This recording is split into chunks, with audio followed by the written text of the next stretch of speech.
Hi everyone, welcome to my YouTube channel. तो आज के लेक्चर में हम डिस्कस करने जा रहे हैं मार्जिनल यूटिलिटी। ये हमारा 5th लेक्चर है जो हमने सीरीज स्टार्ट की है इंट्रोडक्शन टू माइक्रो इकोनॉमिक्स में।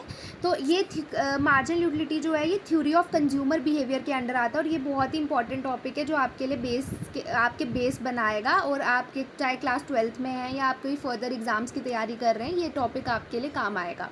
आपके बेसिक कॉन्सेप्ट इस टॉपिक से क्लियर हो जाएंगे। तो अब हम मार्जिनल यूटिलिटी में आज मार्जिनल यूटिलिटी की बेसिक डेफिनेशन, मार्जिनल यूटिलिटी होता क्या है, इसकी एजम्पशंस क्या होती हैं, और इसके बाद हम दो इसमें लॉज आते हैं, law of diminishing marginal utility और law of equi marginal utility. तो आज हम एक लॉ डिस्कस करेंगे जो है law of diminishing marginal utility. तो लेट्स स्टार्ट। तो मार्जिनल यूटिलिटी जो है ना, ये एक बहुत ही ओल्डेस्ट थ्योरी ऑफ डिमांड है जो कि हमें बेसिकली इसी के बेसिस पे हमने लॉ ऑफ डिमांड को डिराइव किया था। अब आप पूछेंगे कि मैम ये लॉ ऑफ डिमांड क्या होता है। तो लॉ ऑफ डिमांड जो है ये मार्शल ने दिया था। मार्शल एक बहुत ही फेमस इकोनॉमिस्ट हैं जिन्होंने 1890 में अपनी बुक प्रिंसिपल ऑफ इकोनॉमिक्स में, ये आप नोट डाउन कर लीजिएगा, हमें ये लॉ ऑफ डिमांड दिया था। लॉ ऑफ डिमांड का क्या मतलब होता है? कुछ नहीं होता है, बेसिक जो हम हर दिन अपनी लाइफ मतलब यूज़ करते हैं।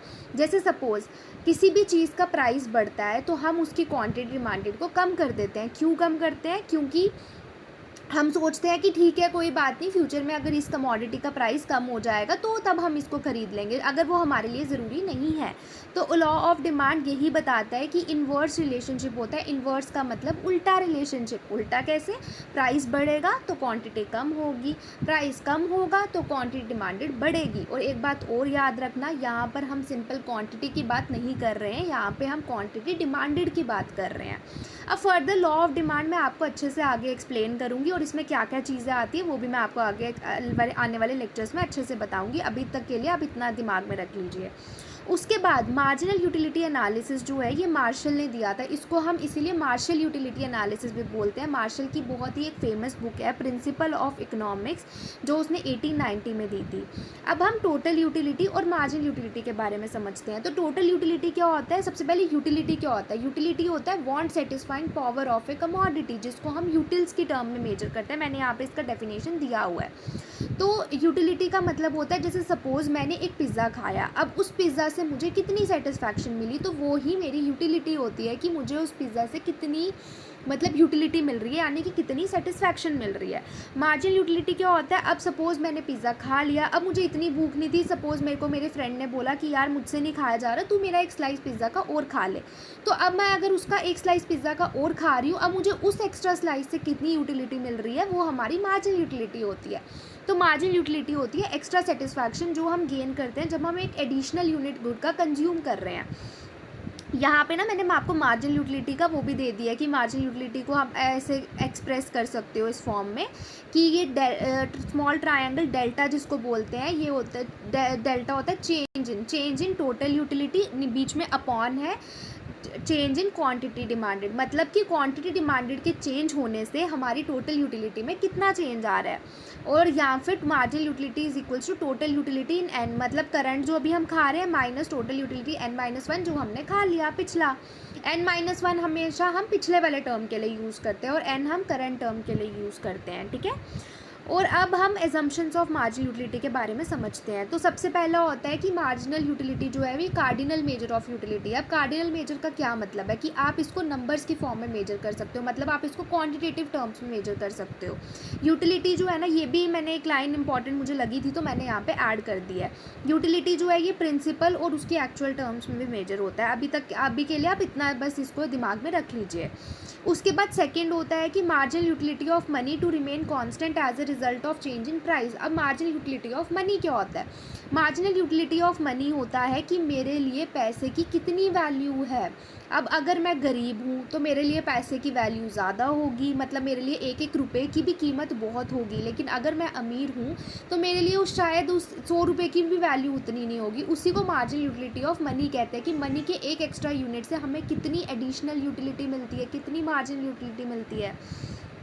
तीसरी एजम्पशन हमारी ये है कि consumer is rational. Rational word economics में बहुत बहुत इंपॉर्टेंट है बच्चे। रैशनल का मतलब होता है कि जो हम हैं हम हमेशा पहले अपने बारे में सोचेंगे, कि मतलब हम एक सही डिसीजन लेंगे कि अब हम हैं, ठीक है, तो हमारा क्या मतलब है, हम क्या चाहेंगे कि ऑब्वियसली कि हमारी जो सेटिस्फैक्शन, हमें मैक्सिमम सेटिस्फैक्शन मिले। तो जो कंज्यूमर इज़ रैशनल का मतलब होता है कि कंज्यूमर को जो है मैक्सिमम अच्छी से अच्छी सेटिस्फैक्शन मिले, फुल सेटिस्फैक्शन।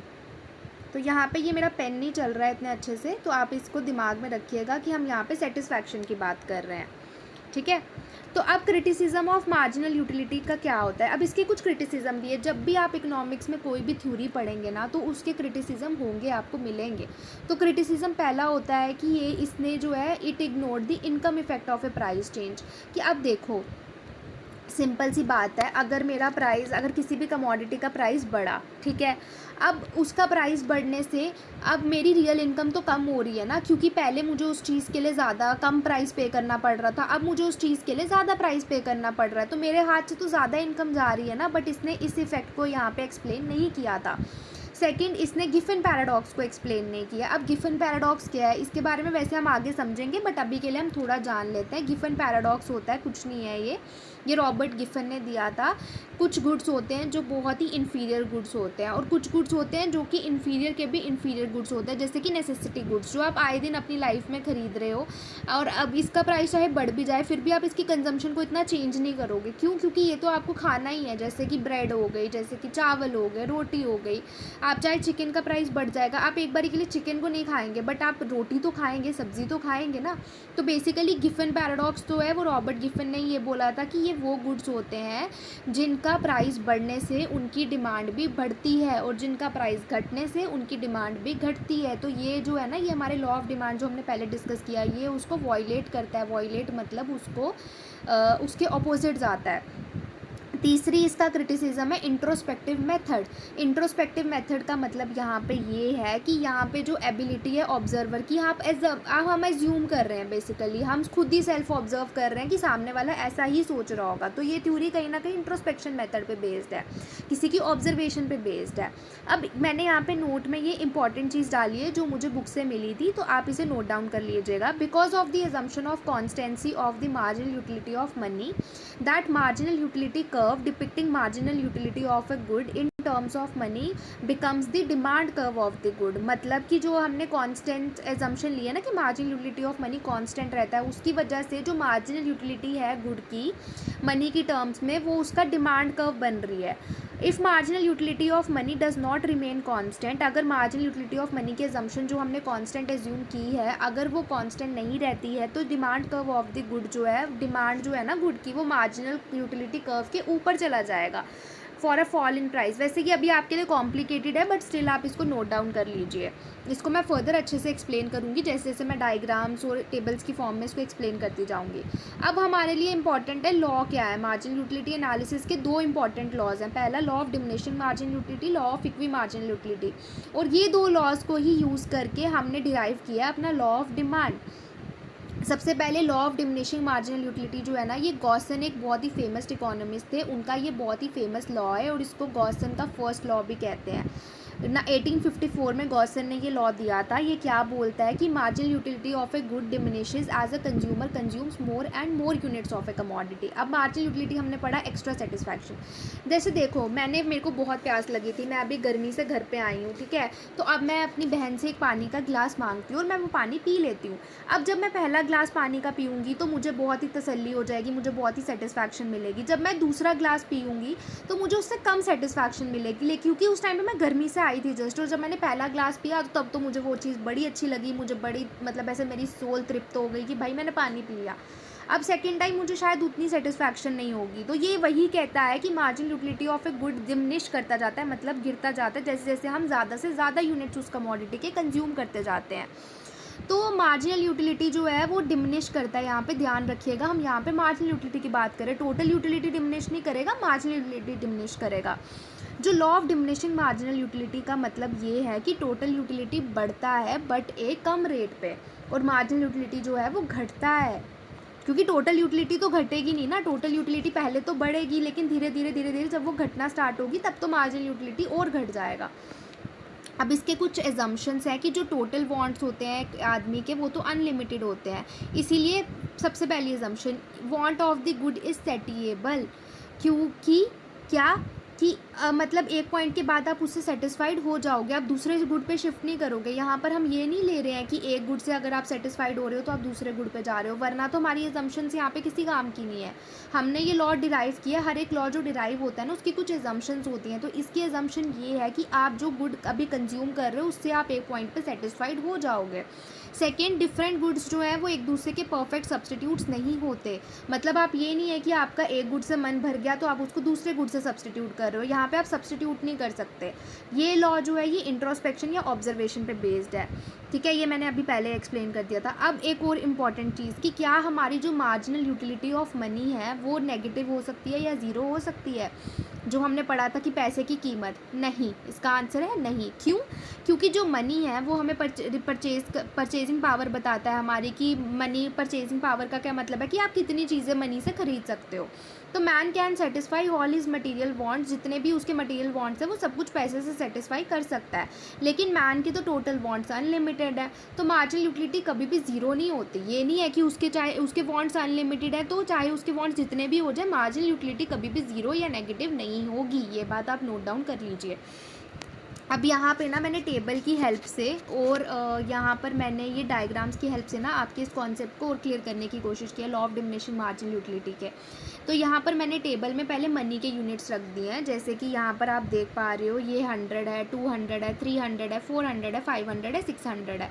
टोटल यूटिलिटी क्या है, पहले 60 मिली, फिर 110 मिली, फिर 150 मिली, फिर 180 मिली, फिर 200 मिली, 210 मिली।